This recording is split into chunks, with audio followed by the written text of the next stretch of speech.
Hello, ladies and gentlemen. Welcome back to another episode of GeekVerse podcast. I am one of your hosts, the AT-AT Taylor Field, and I'm joined by... I'm your other host, weird-looking alien, Kirkland Patzer. Yes, we are here to celebrate the new Star Wars show that has dropped on Disney Plus. It's gonna be a good time, good discussion. We're gonna get into our non-spoilers thoughts first, and then our spoilers thoughts after on episodes 1 and 2 that have both dropped today. But before we get into that, a couple of plugs. You can find us with your internet connection in the search bar. GeekVerse.ca is our home base. GeekVerseCast is our Twitter. GeekVerse is our Facebook. And be sure to check us out on Patreon, because you can get ad-free, early, exclusive content available there. It is a great place to be to find everything Geekverse related. Special shout-outs to our Patreon producers, Aaron Braden, April of Darkness, Jack Grant, Mud, Sam, Superbad Mike, The God Loves Me 69, Jeremy Renner, D. Tall. You folks are fantastic. Thank you so very much for everything you do. You do it well.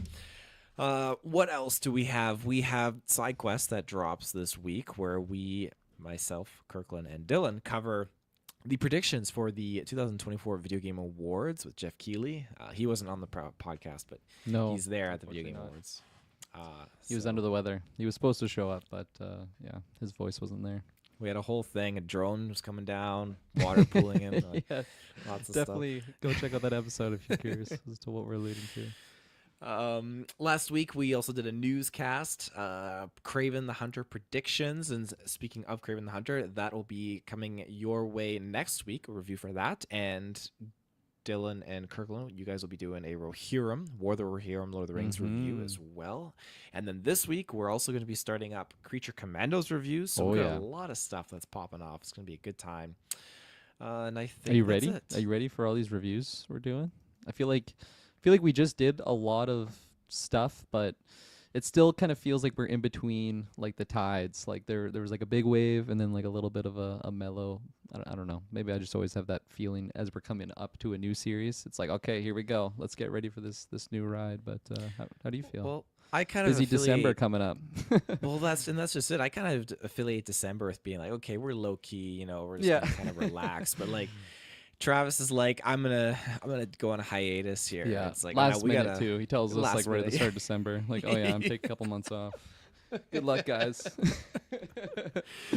Yeah, so we're picking up the slack, and I mean, I'm gearing up. I'm getting ready for it. It's gonna be a fun December, that's for sure. Lots of good stuff. So I'm excited for it. But was there anything else you want to shout out, or should we just get into our?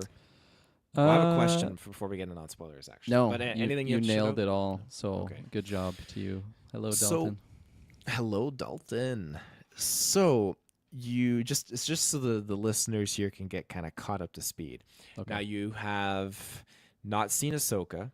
Have you finished Acolyte? I was with you, wasn't I? Wasn't I on the finale review? I don't remember. So yes, I finished Acolyte. Okay, because I thought there was like a brief portion you weren't there for it. I don't know if it's bad that you don't remember me being there, or if it's even worse that for some reason I can't even confirm if I was on that episode with you. But I do remember watching all of Acolyte. Yes, but no, I've not started Ahsoka, and I don't know. Like I am interested in watching it. I've heard good things.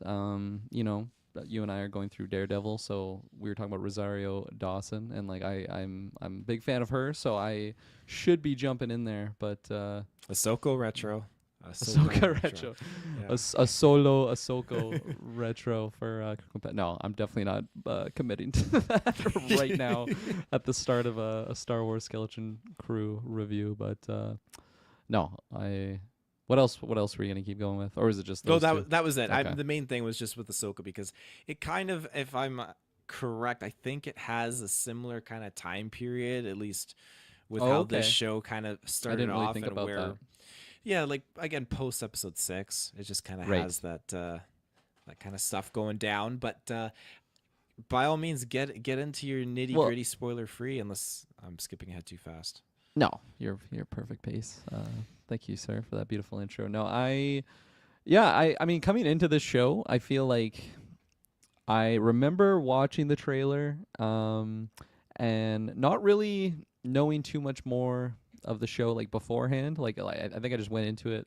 There was going to be a more youth oriented show set in the Star Wars universe. We got Jude Law in there, with potential some force powers that was shown in the trailer, and I don't know. It was like, okay, that's interesting. It seems like it's not really going to be my type of audience show at Star Wars, so I will be I'll be checking it out nonetheless. But yeah, like I'm not going to be deep diving on like details, like waiting, itching at the bit to get some sauce that's going to be coming from the Skeleton Crew. So I feel like coming into it, I didn't really remember actually like the time period, like where it was even set around. So of course, spoiler free, but they open with a little bit of, I'm not gonna call it a crawl, just a little bit of like context, I guess, of what's currently going on in the Star Wars universe. Then yeah, that's where they're talking about a little bit of New Republic stuff. So um are you expecting like a crossover thing? Like is there characters that have,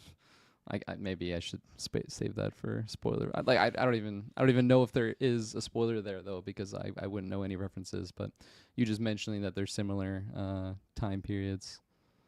Yes, and so I mean, even then, that Mando and then this, they're all post episode 6, so they all have Yeah, that but there's similar no like like crossover. detailed of like it's all within like 3 years of each other. These shows, it could be kind of anything, right? A lot of time frame between that. There's there's one thing I'll say in spoilers Okay. that might make them closer proximity than we Ooh, might interesting. suspect. Okay. Yes. I'm excited to get to spoiler section. So I will carry on with my spoiler free thoughts on yeah, Skeleton Crew here. I feel like coming into it, something that I'm not gonna say bothered me, but it definitely like eh, didn't set me feeling the right way, maybe, is like the similarities maybe to like modern life and what this universe is kind of being shown. Like they show some like suburban neighborhoods, like kids on like a school bus, and just like a lot of similarities there where I feel like it didn't really feel very Star Warsy for me, just seeing stuff like that. And I feel like I completely forgot about that going into the show, and then there's some stuff around that, and it kind of like caught me off guard again of maybe just not really liking it.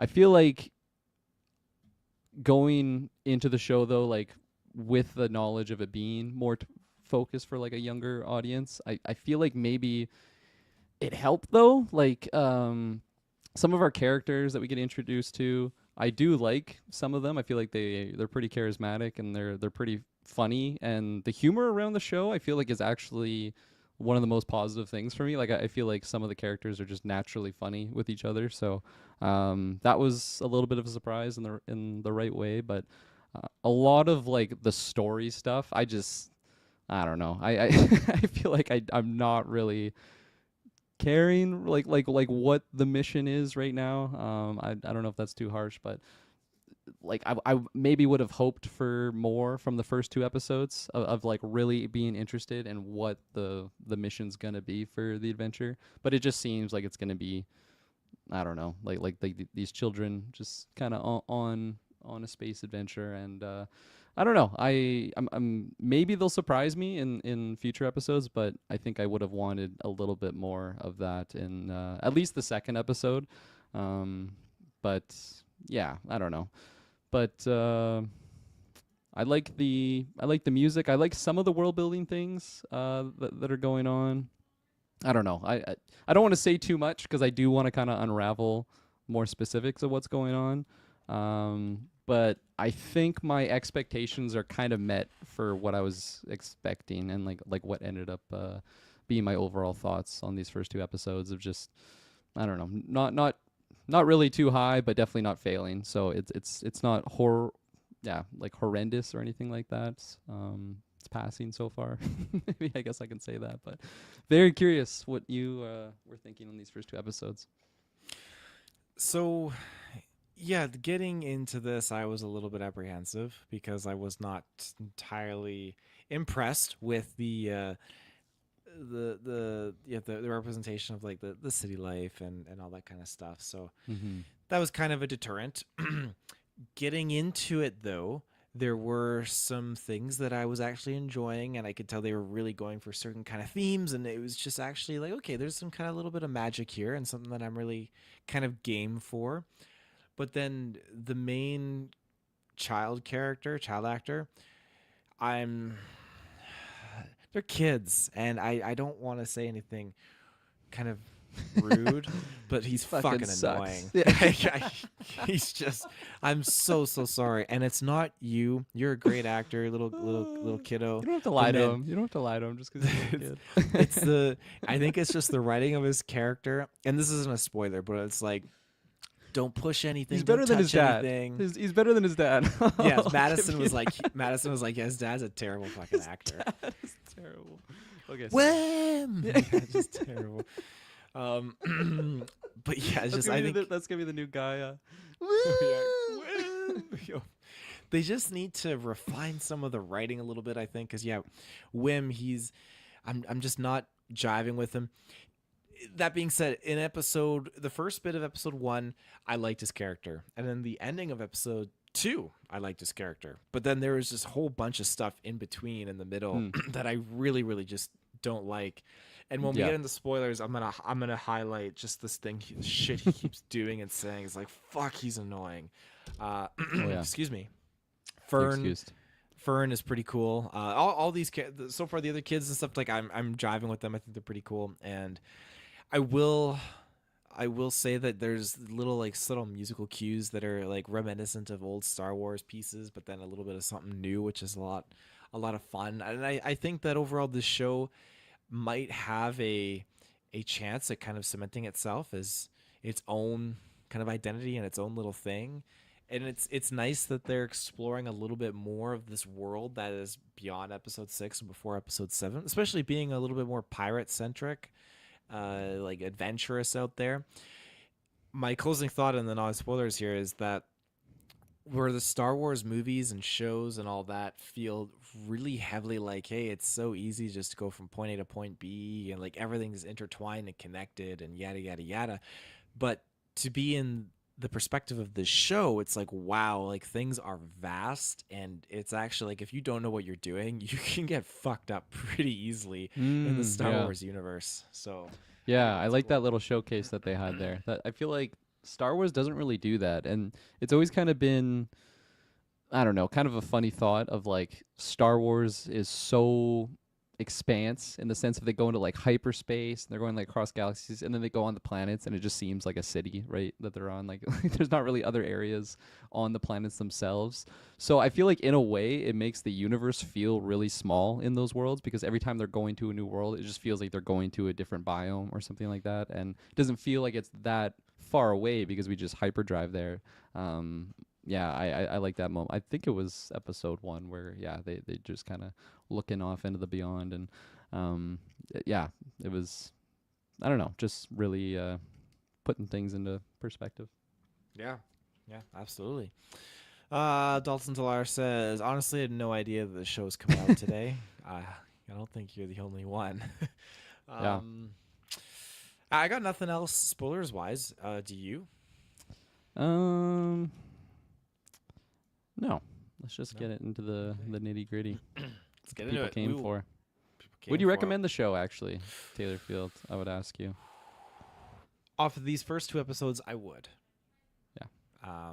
And Like it's anyone? funny because to anyone, absolutely, I would say to anyone. It feels different enough that people that I think Star Wars has kind of cemented itself into this kind of like area where people that are Star Wars fans or not Star Wars fans just kind of have a lot Star Wars, like, oh well, it's kind of like the same old like this. But I think this is new enough and different enough that it might be able to kind of pull people in, like Hmm. how Andor did. Andor, I feel like, is a very niche kind of thing with Star Wars, but there's a lot of people that aren't really Star Wars fans, but they just bring it up like, oh, Andor's great, but the other Yeah. stuff, da, da, da, da, da. And I feel like this might have that same effect. So I'm gonna recommend it to everyone for sure.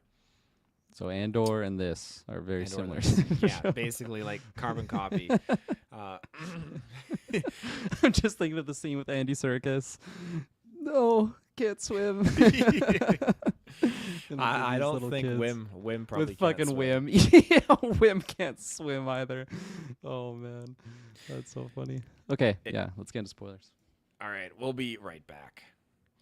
And we are back. So I gotta, you can steer it anywhere you want, but I just gotta put this out there right now. When they're inside the starship and Wim's walking around. I don't need those guys. I got my own Jedi temple. I'm thinking, fuck, I can't handle any of this dialogue. Oh And yeah. he's like, gotta grow up. Huh. Like, I can't Yeah. stand this kid. It's funny because it like those scenes really reminded me of like Disney Channel movies or shows that like we kind of watched as kids. And it's funny because as kids, you don't really like notice how cringe or like terrible the writing is or the acting is in some of those scenes, until like maybe now like I just randomly get it on my feed and I'll just see like a video of like just some dialogue. It's like I can't believe that they greenlit this stuff or like how the actors were even able to like pull some of this stuff off with a straight face. It's just so ridiculous. And these scenes kind of reminded me of that where I'm like, man, I wonder if I'm like, I don't know, 6 7 years old and I'm watching this, like if I'm just really vibing it. Like I am curious for, I don't know, just I guess like people that have watched this with like their kids and like just the overall vibe, like if the parents are enjoying it with the kids and the kids are really having a good time, because it seems like that kind of demographic honestly is like those, I don't know what age range it is, but like the like the channel 22 and like the Disney channels. I don't know why I said channel 22. For me, it was channel 22, the YTV. YTVs. Oh, Yeah, yeah. you know.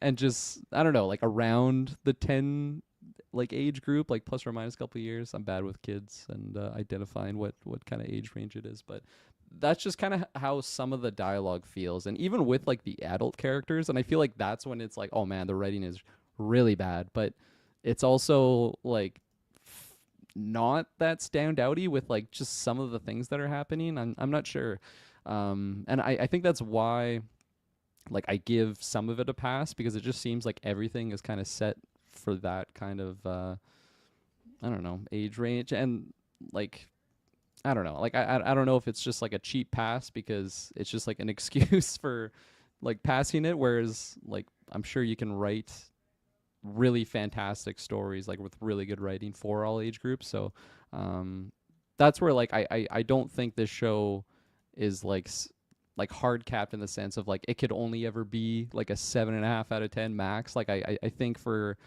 a more child focused show you could still have it hit like a 9 plus on the overall scale, but for me it's definitely not anywhere near that range of a show. But I don't know, like how does the overall fact of it just being like kids on an adventure, because I know just even like talking to some people and like, oh yeah, like there's a new Star Wars show out, like have you seen it? It's like, oh yeah, it kind of seems like it's more for kids, like not really for me. Like are you, I don't know, like how does that feel for you? Because coming into it, that's kind of the vibe that I got from the trailers at least. Yeah, and it's it's so new for Star Wars. It's very much just a completely different side here, and I, Especially live action though, right? Like because like Clone Wars has especially live stuff like action. that. Like definitely later seasons I know get like a lot more serious and like mature, I guess. But I don't know, just live action it feels different. Yeah, and I mean it really does. I I think that they needed to have a hook, a really good story kind of in here to really sway me with this kind of kids Goonies adventure. Mm-hmm. And I think that they've definitely kind of pulled that off with so Nice. far having this world that's technically a myth to everyone else. And Yeah, that's a I'm cool thinking, little mystery okay, factor. it is, and Star Wars has been kind of steering into this pathway of, okay, there's these planets that you can't access, but hidden planets, hidden worlds, and stuff like that. And I've really been enjoying that kind of approach. And so to have a planet like this that's kind of its own society that's very different from what we've seen in regular Star Wars culture. Okay, well now I understand why they have society like this, because it's a planet that's cut off from the New Republic, it's cut off from the rest of the galaxy. Really, it has its own kind of hidden barrier where they're not supposed to, you can't go in, can't go out. I mean, it's just, it's very peculiar. I'm wondering like where this planet at and really fits into the greater scheme of things. But I Mm. think it makes it a lot more fun that, yeah, these kids kind of get lost in space and it's like, hey, we can't get back home because technically our planet doesn't exist where we came from. And Yeah, especially that's when you know too, you're fucked. like, that's exactly no it. one can help you get home. And the fact that they're spending old Republic credits that are apparently like very sought after, Yeah. but so that tells me, okay, this planet just kind of it just kind of like hid itself, or they went into hiding like at the fall of the old republic, which is kind of interesting, or something like that. Or maybe Mhm. this planet existed during the time of the old republic, before the clone wars. They don't even know the clone wars happened. I Yeah. don't know. There's a lot of different things that we could look at here, and it seems like the planet's really well kept and well ordered, and they don't rely on outside help to kind of keep themselves sustained, especially because the ship that they find has definitely been buried for a very, very long time. Mhm. So yeah, I don't know. Yeah. There's enough pull there for me with these kids, for sure. Yeah, no, that's fair. I feel like I might have been too harsh earlier by like just saying there is no like enticing thing to it. I just like that's definitely the question I'm the most excited to. It's really the only question that I'm looking forward to finding out is, I guess, what Jude Law is and really what at Atten is. I had to look at your name to remind me what it was called, so thanks for making that your nickname today. But like I just maybe like the in between stuff is just not really like pulling me on. It's just like okay, yeah, it's just, I don't know. I don't know. But Do you remember in Obi-Wan, what was that actor's name? He was in Eternals, he was in Ghostbusters, Frozen Empire. I can't remember his name. I haven't seen Frozen Empire. Uh he was the guy pretending to be a fake Jedi, basically taking people's money, getting them Oh out of the yeah, city. yeah. Uh Oh, jeez, he what's was his doing name? fake force tricks, and that's what I'm kind of thinking Jude Law is all about. Like the Oh, way that okay. Key was moving, it was like, okay, are the pirates just setting this up as some scheme to get to Ad-Atten to make the kids talk? Like the way he was moving that key, it's like, oh, it's all just an illusion. I was like, oh, this is just, I don't know about this. But there are force users. Like you've read the Plagueis book, there's force users that Yep, were hitting the slots, right, that's trying right. to make money.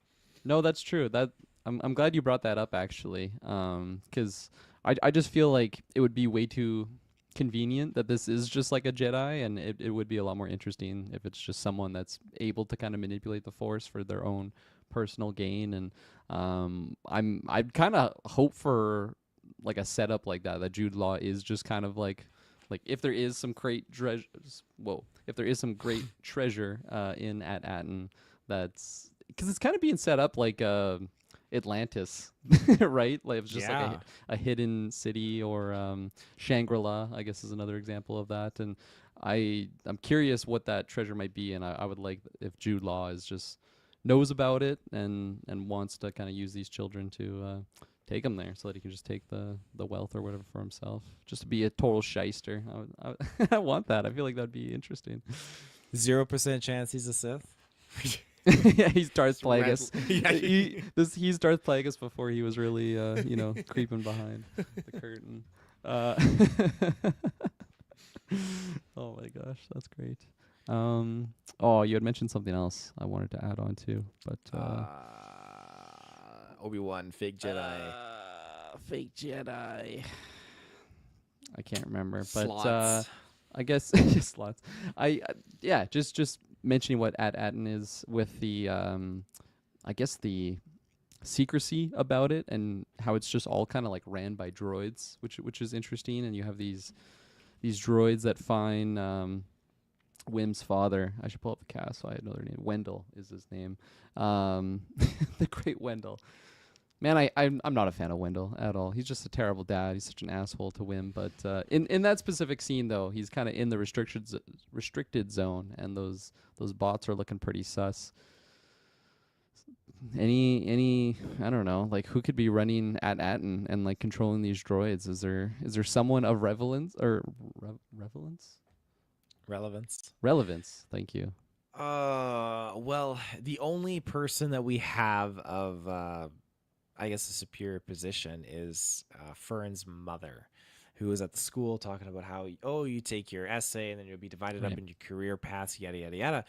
But to see a planet that's kind of heavily operated by droids is interesting, because to me, and this is maybe my own headcanon, where you have let's say on Tatooine, where the bartender is like, "You're kind, like no droids allowed," Mm-hmm. yada yada. You have a galaxy that might kind of despise droids a little bit, especially Din Djarin and Mando.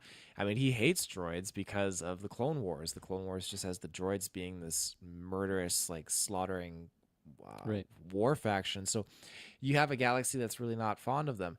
And so here we have a planet that's just super reliant on them and letting them kind of call shots and whatnot. So I think again it just adds to the fact that okay, this planet was outside of the Clone Wars conflict, um, but yeah, this the relying on the droids is some of the droids are familiar because the droids that were driving the trams they are we've seen them in other Star Wars medias before, other shows and whatnot, so those are familiar, but everything else like no protocol droids, nothing else that I could really pinpoint that was very familiar. Yeah, Mm. and just a lot of like everything that they had going on was and so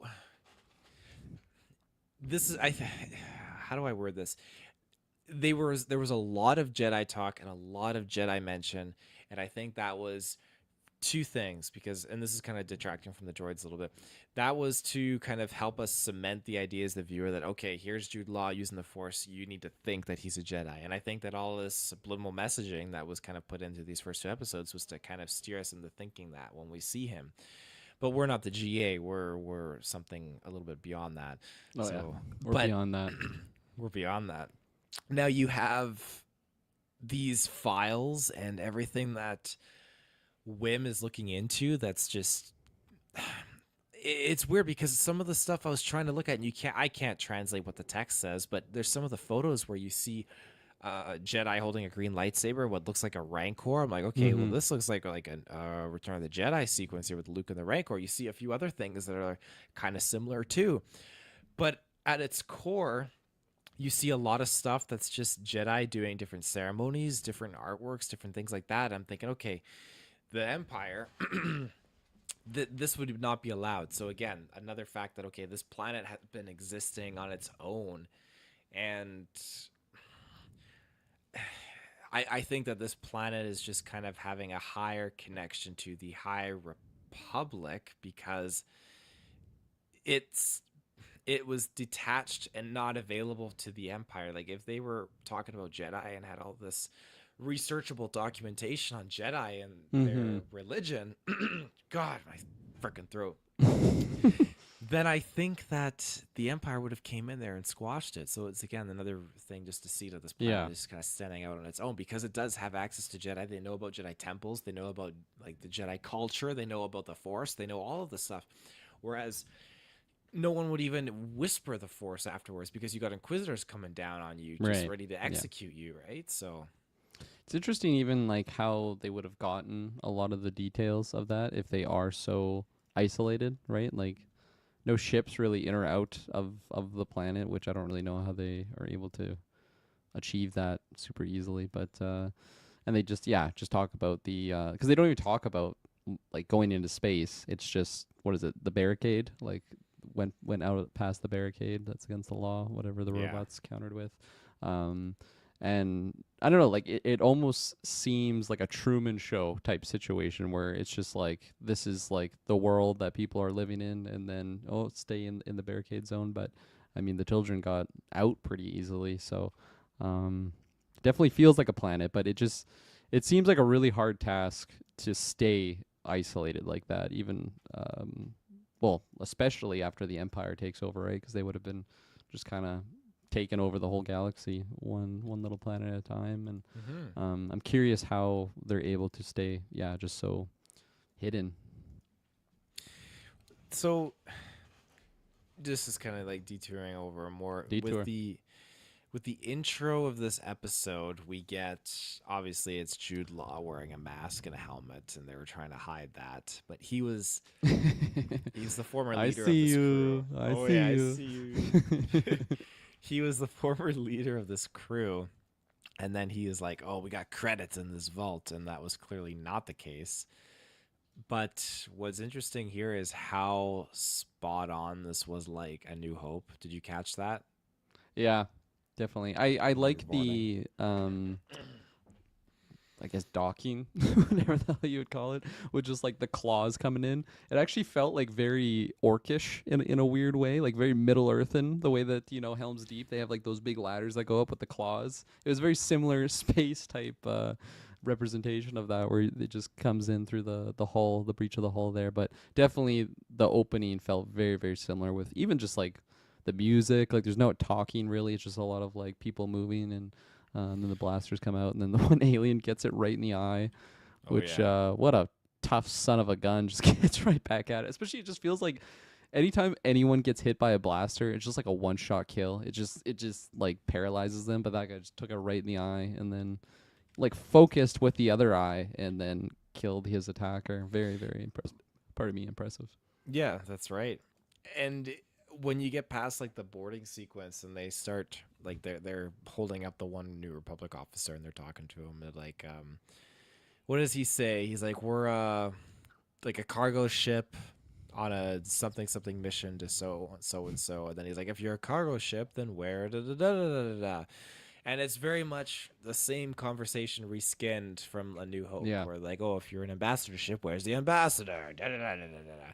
So a lot of the similarities there. I like how he was like too. He's like, this ship is under the protection of the Rebel Alliance, or not the Rebel Alliance. What was it? The The New New Republic. Republic. Yeah. He's like, I demand you pirate scum vacate this ship. It's like, oh my god, this guy is ballsy.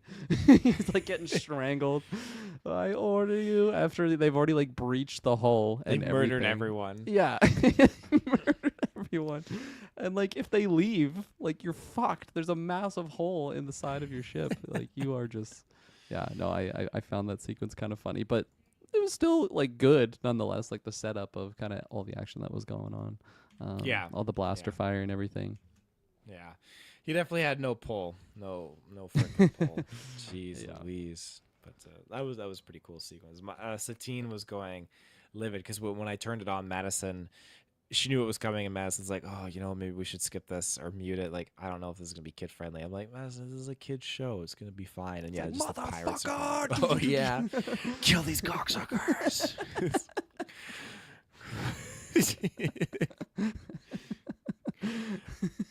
But that was probably the only most like violent part of the whole show so far.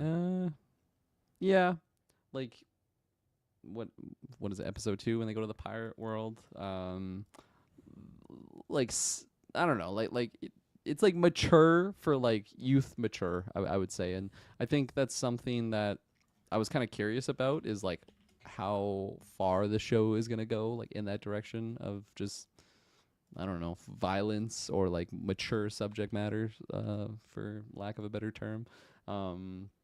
And I'm curious if any of that is really going to change with Jude Law in the mix, just because we haven't really had like any adult characters really like like on these adventures so far, other than just like countering, I guess, our heroes.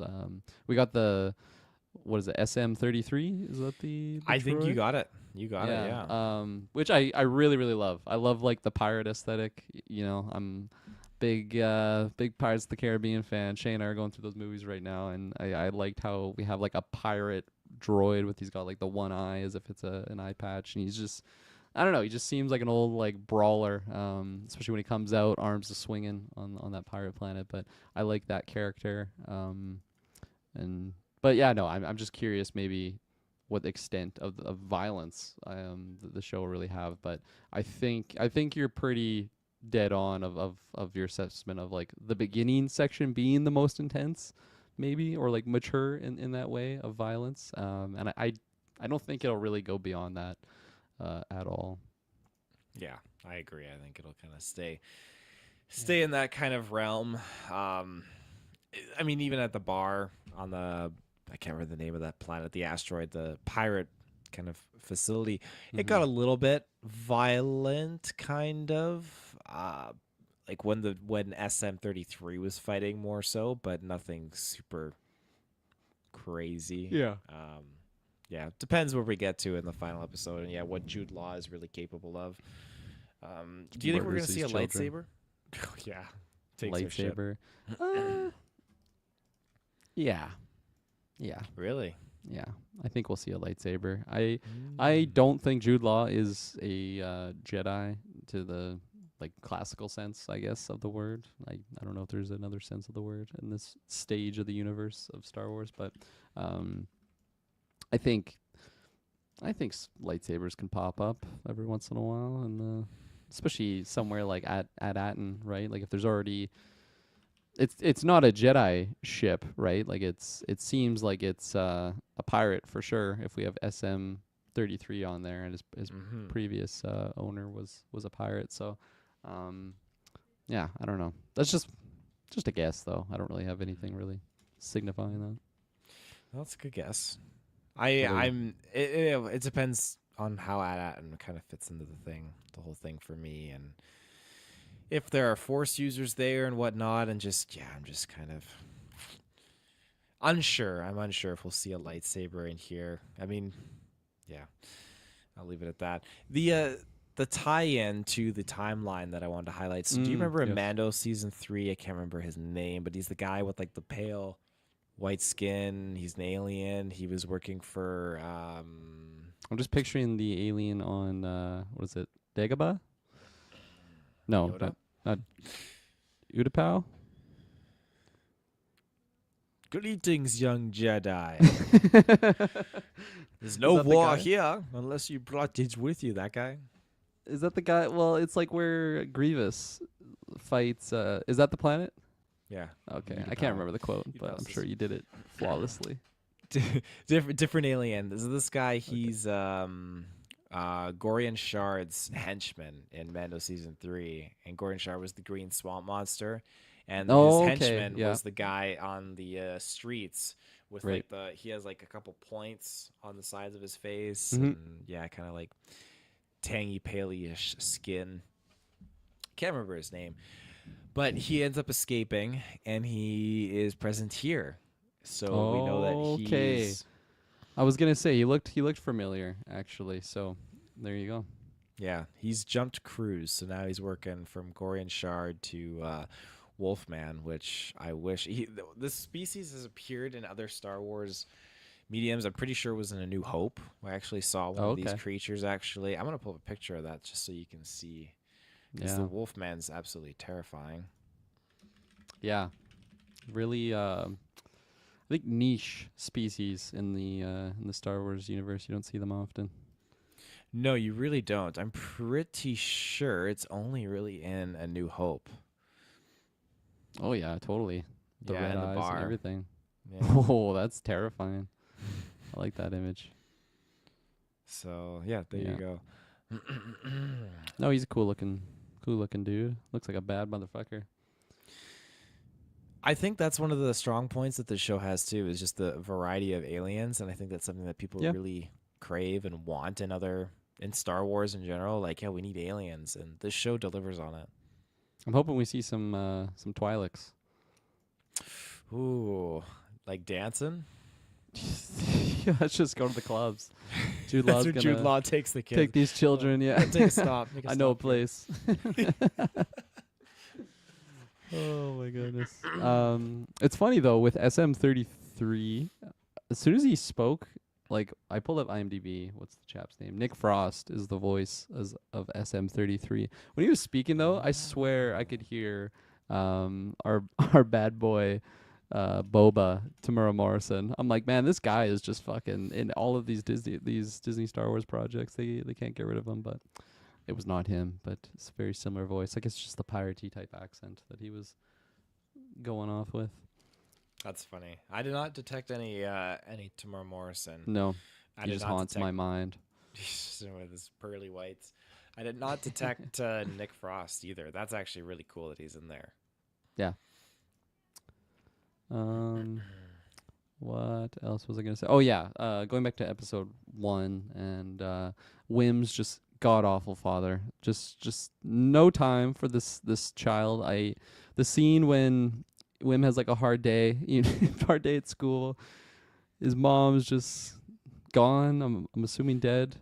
It seems like that's the case, and Yep. his dad's just so tired and working all the time. No time for his poor boy. And he's like, Dad, can you read me a bedtime story like Mom used to? no, I gotta work. Go.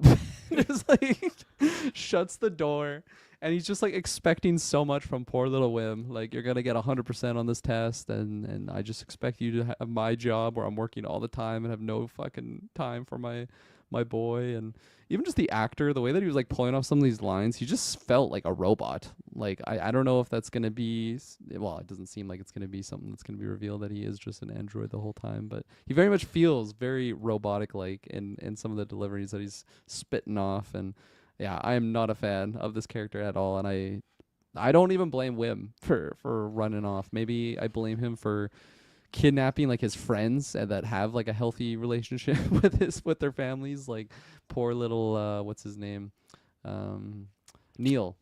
Neil. Neil Yes. with the trunk. He's so just taken from his family, and he seems like he has a nice healthy relationship with his family, and his family's so worried about him and his siblings and everything. And Wim is like, fuck it, we're just going off into space. And but in terms of escaping his life, I mean, he was very distracted in school and just wanted to become a Jedi. And I don't know, his dad wasn't having it. Like, aren't you too old for bedtime stories? Yes, poor little Wim. Yeah, that was a dick move, What an especially because ass. Wim walks home and he sees Neil's family, just like, welcome Oh yeah, back, welcome back. yeah. I love you, Dad. I love you, son. Wim doesn't get that. Here's your lunch No, money for the week. Use it well. yeah, jeez, Louise. You just reminded me of something, and I'm Okay. gonna. You pull some old tweets Oh or my something. god. Yeah. So do you remember when Wim shows up at Neil's house and like the kids are watching some Yep. stuff? Yeah. You remember, you know what that was? You remember the Christmas holiday special? Oh, I didn't know that's what that was. I thought it was That's weird as fuck. I'm like, this is that's such a strange exactly it. thing to be. That is so funny. Wow. So Yeah, I forgot they're about that. stretching. They're Good stretching. Paul. As soon as I saw it, I was like, "Oh my god, yeah, that's where like the weird Wookiees are just looking at this crazy shit." What a fucking weird dance. So on Star Wars, like, my god. That is like a fever dream. That whole movie for me. I really don't remember anything of it. Um, but yeah, no, just finishing off my thoughts on I guess just the school in general that they're going to. Um, because it kind of started episode 1 that way. That's where I was like, this. Yeah, I'm not gonna like this. If this is just like a whole show about this kid in school, and it just feels like a very Earth-like type of just sitcom, right? Like they're just kind of in like a school setting. Like it just seems like a show that we would have, not very Star Warsy. So I am glad that we distance ourselves from that Earth, and I don't really mind the idea of there being like an Earth-like planet out there if there is just like infinite galaxies. But I think it was still just kind of hard to palate like initially just all the similarities, like even Wim's dad like, oh, I'm going to work now, like I'll talk to you later. And it's just, I don't know, it seemed very not Star Warsy. I think another thing though that maybe helps it now is knowing how different Ad-Atten is, and it being kind of this like Shangri-La type situation. I don't know if that's really what they're making it out to be, but it's just like an isolated thing that no one really knows about. So I think it's kind of fun if that's like the only situation that you have an Earth-like type similarity planet. I don't know. How do you feel about that? There's so much about the High Republic that I just don't know about. If this planet really is kind of like just a descendant of that Mm. kind of society. Uh, well, uh, the High Republic has just aged so differently, and if you have a planet that's become isolated and not allowed to kind of grow with the technology and the times of other planets and the galaxy as a whole, then I can let it slide. And again, this being a planet isolated and locked away from the rest of the galaxy, kind of being like this, I can adapt and kind of go along with that a little bit more. Yeah. Yeah, Mm-hmm. but it just depends how they kind of explain it. Totally. Agreed. Agreed. So yeah, we already talked about Wim. I don't know. Wim he's okay. I feel like he's he's definitely a character that I imagine is gonna be doing some growing up throughout the show. So I'll I'll give his little whininess a pass for now. Um, I did like the actual like setup. I think of like Wim and Fern almost as like enemies, right? Where Mm-hmm. they're like, especially when they like go to the dig site and they're all like, "Oh, this is mine," or whatever the hell they call it. Claimsies on claimsies. Claimsies. That's what it was. And then yeah, they're digging. It's like stupid girls. Like once we get in, we're gonna say claimsies to the inside. They're like, oh yeah, stupid girls, and the girls are just watching them dig. It's like stupid boys. I actually found that kind of funny. Just that kind of dynamic, and I don't know. I think it's a pretty good crew. I like what's her name? KB. Is that the lady with the glasses? The little girl Glasses, with yeah, the I think so. glasses. I think her just overall like aesthetic is kind of cool with the goggles there, and she's kind of like a techie type character. I like when they go into the pirate market sort of thing, and they're just seeing like everything, and she's seeing like the guy like selling like defense droids or whatever the hell it is. Um, I don't know. Just that type of stuff I really did like, and although I already said like I didn't love all like the suburban aspects to it, I did really like the overall world building of what the show brought of I don't know, just like dynamics, I guess, of what it's like when you're not just Jedi versus Sith or like, like clone troopers or stormtrooper, like stuff like that. Like where it just feels like something else in the universe, and more so when they go to the pirate world, I guess, because it's not so much the suburbanness; it's just a grimy pirate planet. I will say though, I laughed so hard when the really nice, well, supposedly very nice lady that grabs Fern and KB. It's like, are you kids? Like, what are you doing here? Like we gotta get you on a transport out of here. And she's like, where do you live? And they're like, at Atten. And she's like, no, seriously, where are you from? And like right away, it's just like, come on, man. Like we're in Star Wars. Like there's probably infinite galaxies and planets that people live on. Are you like she really just knows every planet in existence? Like, no, that's not a real one. At Atten? Like, are you kidding me? Well, of course, later on they kind of explain that it's kind of this mysterious place that is seemingly fictitious. But in that moment, I just laughed so hard because her her face was just like, no, that's not a real planet. Like, tell me another one. Tell me another name of a planet. And it was just super, super corny in my mind. But yeah, I'm getting off on a little tangent there. No, no, all I good, all digress. good. But yeah, no, I did like the overall just I don't know exploring that planet and seeing the different aliens that we kind of already covered. But yeah. Mhm. Yeah, that was pretty cool. It was a neat little world there when they're ordering up the food and just the bartender and whatnot. And so just the I got Yeah. a kick out of the little pilot alien guy when they have these kind of like little ships that dock to your main ship and then you board it, then it takes you back to like the Mm-hmm. main asteroid. That was pretty cool. But Yeah. I was just doing a little bit of a quick Google here, and I guess SM33 is a play on the first mate Smee from Peter Pan. Because Oh, interesting. where did I just see that? Because, oh my goodness, where is it? Where is it? There is a certain individual that was responsible for doing Peter Pan and Wendy. Wait, what's his Uh, name in Peter Pan? Mr. Shmee. So yeah, Skeleton And Crew. SM33 basically is like SMEE, so it'd be like Shmee. That's how you spell it. There you Yeah, yeah, go. that's There you exactly go. it. I guess the director of episode 2 helmed Disney's Peter Pan and Wendy, which also had Jude Law in it. So there's the tie There you in go. there. Same universe, same canon. Ah, please no. No, not with that movie. Good lord. Um, Um nice. I have another thing here too, and again, I know you aren't too affiliated with the High Republic stuff. Lay it on me. Back in the High Republic era, there was a Supreme Chancellor called Lena So. And so Lena So basically has multiple projects that she calls the great works that will benefit the galaxy. And I guess that is similar phrasing that they were using in this episode where the people are like, oh, the great works, of our planet and yada, yada, yada. So I think, again, people seem to be highlighting the fact, too, that, wow, this planet seems pretty well informed on the Jedi, while the rest of the galaxy kind of took Jedi as being myths and whatnot for a long period of time. So, yeah, there you go. Juicy. What was I gonna say? Just any other characters that we didn't really talk about. It's exciting to see more Jude Law. I think he's gonna be great. Jude Law is always great. Yeah, I'm big on the Jude Law. I love Jude Law. Neil's kind of funny. Neil's kind of funny. Yeah, I can't think of any other characters. I Yeah. just hope that SM33 definitely gets repaired and is back at it because I'd like to I think so. like to have a little bit more of him. I think he'll be back. We got some smart kids on crew.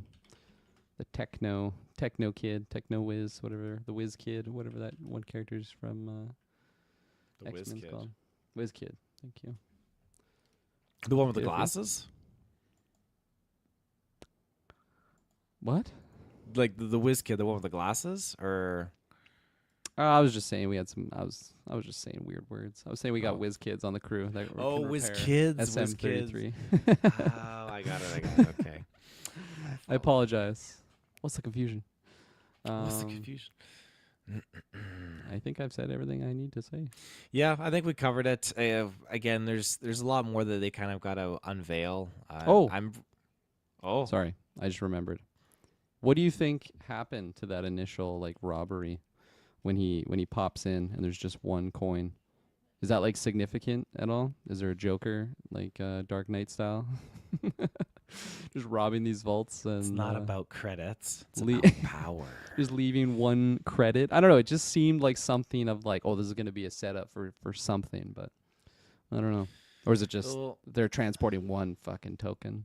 the way Jude Law was talking, it sounded like he kind of took over this crew or something like that. I don't know. I feel like it wouldn't make sense for another ship to attack and another group of pirates to attack and like do this whole setup and leave one credit left in the vault, get there first before Jude Law's crew does, just to frame Jude Law. But I feel like whatever this was,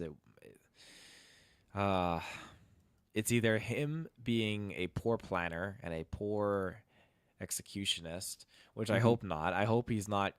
I want him to be charismatic and also be able to deliver on that charisma and actually be a cool gunslinger, force using kind of guy. I don't want it to be him just like too Just a Jack goofball. Sparrow-y. Yeah, I don't need a Jack Sparrow in this. I agree. Not from Jude Law. I very much agree. And I don't want Plagueis. I don't want him to be Plagueis either. No, definitely not. Cool.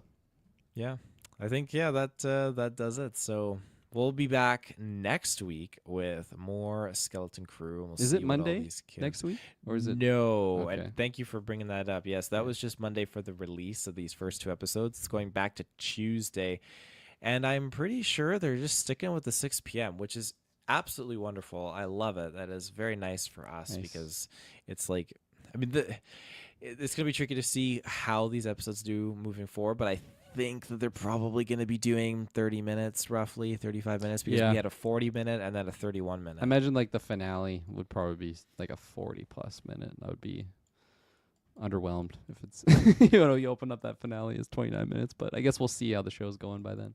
Yeah.